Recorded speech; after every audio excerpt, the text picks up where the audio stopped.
Today, I'm going to explain an episode from the horror show, Castle Rock, called Summaries. Spoilers ahead, watch out, and take care. The story opens in the winter of 1991 as a young boy by the name of Henry Devers has been missing for 11 days. The whole town of Castle Rock is looking for him, but now the snow has gotten too deep. This has forced the authorities to call off the search until summer. Elsewhere, a police officer named Alan Pangborn is sitting in his truck, listening to this news. But he goes to the woods anyway to continue searching for Henry. He adjusts his face mask, grabs a stick, and starts poking around randomly on the ground. Suddenly, he hits something dense, as if there is a body underneath a thick pile of snow. Alan hurriedly begins to dig with his hands, only to discover a deer carcass. He is slightly relieved and sits down nearby to have a cup of tea from his thermos. Alan is currently on a bluff near Castle Lake, which is completely frozen due to the cold. At this moment, he hears a strange but loud creaking noise coming from the woods around him. He scans the area, and to his utter surprise, a young boy appears right in the middle of the lake. Alan rushes to the kid while yelling out his name, Henry. In the present day, Dale Lacey, the warden of Shawshank Prison, gets up early to make breakfast for his wife. She says he should have taken the buyout deal years ago. It is revealed that today is Dale's last day as the warden, and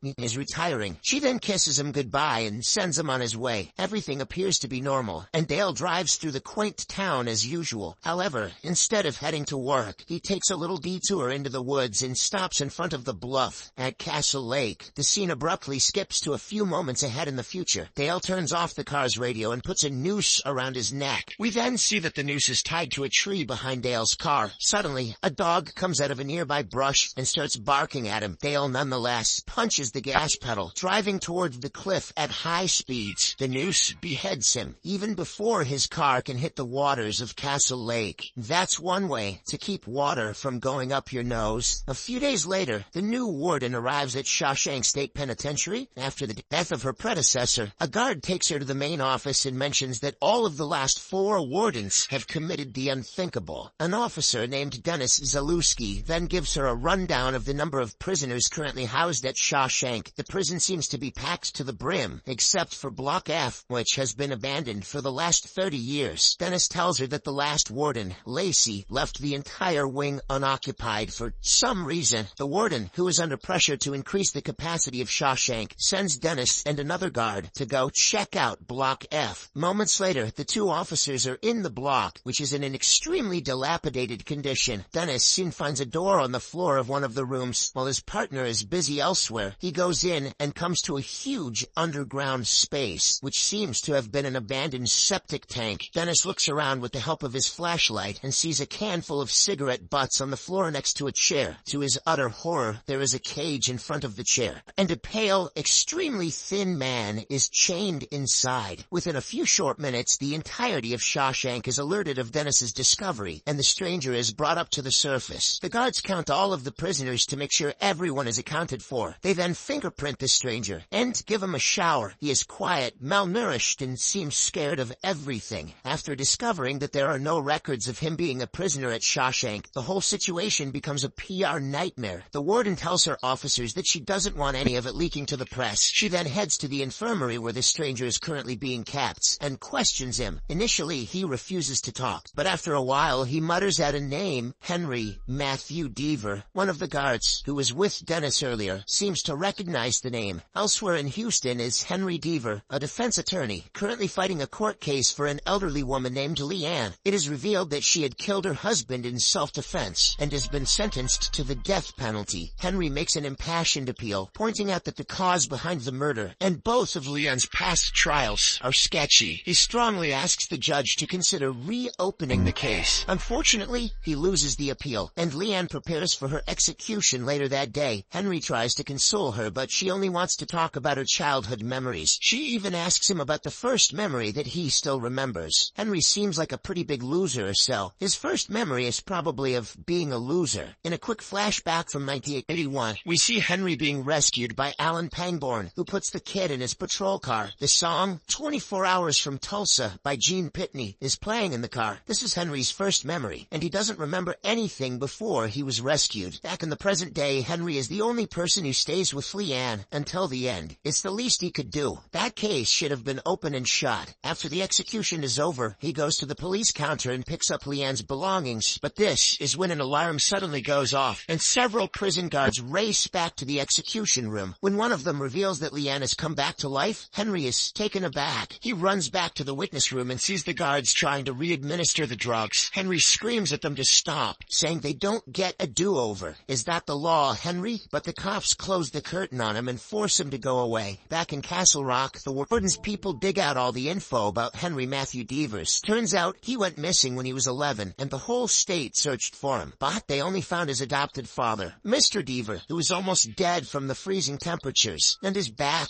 was broken. The old man soon passed away thanks to his injuries. Just as the search mission was about to be called off, Henry reappeared, exactly 11 days after his father's death. The kid remembered nothing, but the whole town blamed him for his dad's death. Now he's a criminal defense attorney who works capital punishment cases in Houston, professionally allocating blame to the wrong person. The warden doesn't think it's a good idea to contact Henry, but she also doesn't want to release the stranger. Her assistant suggests that they can make him disappear, as there are no records of him. Dennis, who is pouring coffee for the two, overhears their conversation. Back in Houston, Henry goes to Lizard Bowl Zoological Park to watch the staff feed alligators. While he's there, he gets a phone call from Dennis, who says that the Shawshank Correctional Prison has one of his clients in custody. Henry thinks this is a joke, and says all of his clients are dead. He's never won a case, you see, but Dennis insists and reveals that they found a kid in a cage, and there's no one else who will help him. The lawyer asks for the caller's name, but Dennis hangs up on him. In the meantime, Molly Strand, the owner of a real estate company in Castle Rock, drives up into a school parking lot to meet her drug dealer. She tells him that she needs more drugs for some medical condition, and grabs her latest batch. On the way home, Molly sees Henry get off the bus, but doesn't think much of it. On the other hand, as Henry walks around town, taking in all of the changes before heading home, along the way, a man spots him and addresses him as Killer. But Henry keeps walking, and soon comes upon an empty parking lot next to a church. He gets upset standing in the middle of the lot for some reason. He then goes into the nearby church and finds a picture of his dad, a former reverend. In a flashback to 1981, Alan, who just found Henry in the middle of Castle Lake, takes the little boy home. He asks if Henry knows what happened to his father, but the latter doesn't say anything. He sits in the truck and watches on as his adopted mom, Ruth, runs out to get him. Back in the present day, Henry walks up to his mother's house and hears a smoke alarm as soon as he enters. A skillet is burning on the stove and there's no one around. It turns out Ruth is in the backyard, looking absent-mindedly at her oak trees. When Henry goes to her, she mistakes him for a gardener. He tries to remind her that he's her son, but she keeps on blabbering irrelevant stuff. This makes it clear to Henry that his mother is suffering from dementia. He'd have known that sooner if he wasn't as shit a son as he is a lawyer. Suddenly, their conversation is interrupted by Alan Pangborn, the ex-county sheriff who brought Henry home all those years ago. Ruth leaves to prepare a room for her son, and Alan asks why Henry is in town. However, the latter is more interested in why Alan is hanging out with his mom. The old man replies that they enjoy each other's company, and he has been watching over her. At the prison, the stranger, who was discovered from Block F, creepily watches a mouse run along the wall. He sits quietly by himself, isolated from the rest of the prisoners. Time to vote.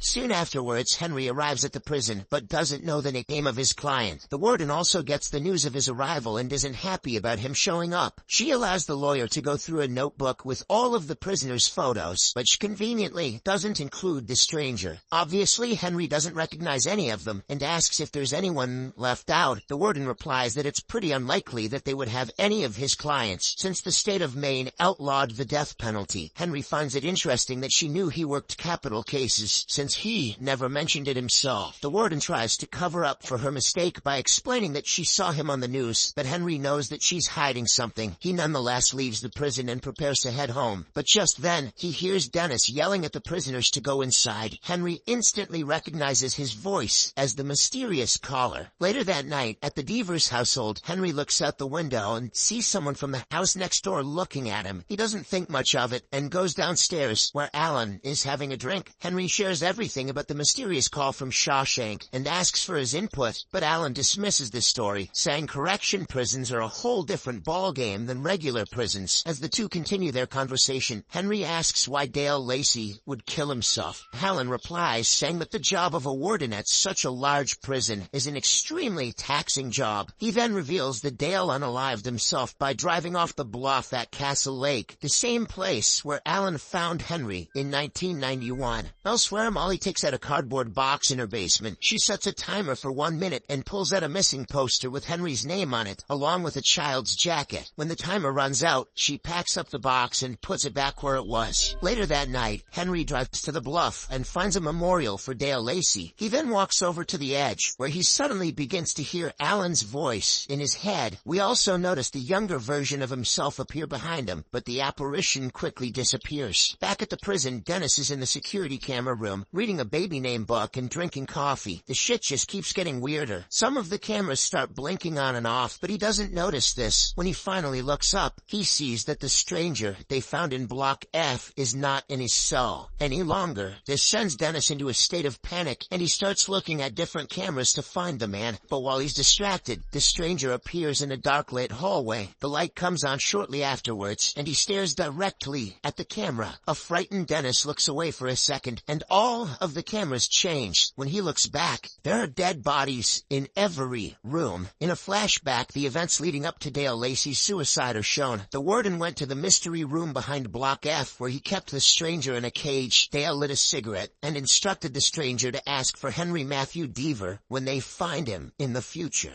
Please remember that like and subscribe may look simple for you, but for us, it's very valuable. So, thank you so much for your support.